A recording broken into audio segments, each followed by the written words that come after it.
ini kita lupakan saja karena akan ada penjelasan yang lebih gamblang mengenai masalah ini. Silakan. Nah, ini saya ambil contoh.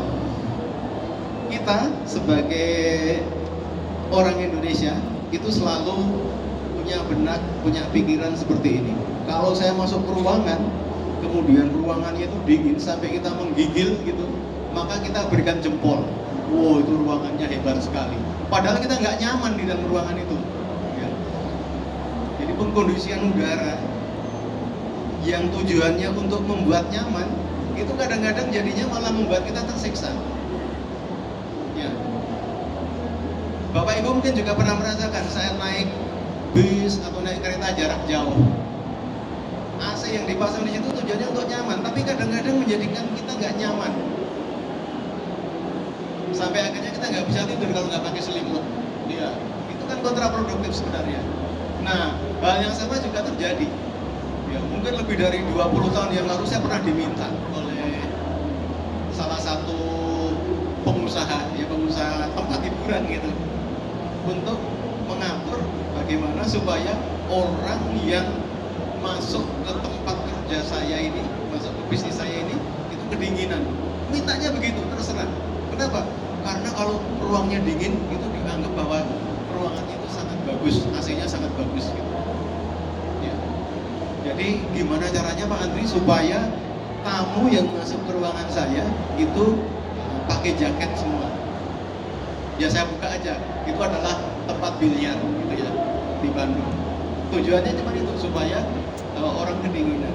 Kalau kedinginan nanti saya akan dipuji, wah main di sana aja enak gitu. Padahal jadinya nggak enak. Nah, kembali ke sini. Ini saya akan berikan gambaran bagaimana set temperatur ruangan itu berpengaruh terhadap beban, ya, berpengaruh terhadap kapasitas mesin yang harus digunakan nantinya. Kita ambil contoh ekstrimnya.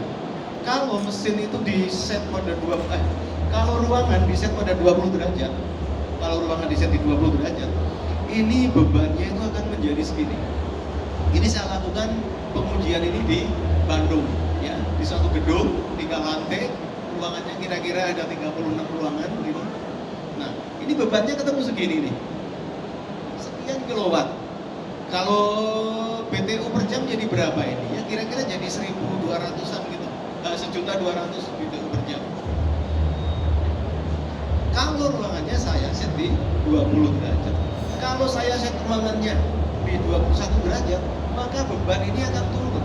Jadi saya bisa gunakan mesin yang lebih kecil. Kalau saya set lagi di 25 atau 26, maka bisa turun sampai segini. Bapak Ibu bisa lihat di sini, ya, selisihnya sangat berarti ini, ya, sangat berarti. Beban ini kan berarti rupiah ini, rupiah. Tapi saya tahu sih, kalau orang ngasih sih nggak penting ini, yang penting yang penting laku. Saya juga sama saja gitu ya. Jadi, nah kepedulian seperti ini yang perlu kita tumbuhkan sehingga ke depan kita perlu untuk memasang mesin itu sesuai dengan kebutuhannya. Sekarang kan banyak terjadi mesin yang oversize dan overspec gitu. Oversize dan overspec itu rugi pertamanya adalah rugi investasi, rugi berikutnya adalah rugi operasional. Ya, yang sebenarnya itu membuat kita justru tidak nyaman. Ya gambarannya sederhana saja. Saya masuk ke ruangan terpaksa harus pakai jaket atau selimut. Kenapa? Karena kedinginan. Padahal tujuan menyamankan udara ruangan itu adalah untuk meningkatkan produktivitas. Ya. Tapi berhubung kedinginan, ya, produktivitasnya juga akan menjadi kurang. Oke, saya ambil contoh lagi berikutnya. Nah, juga bisa dilakukan dengan menaikkan temperatur evaporasi. Kalau di chiller, Bapak Ibu sering masang chiller,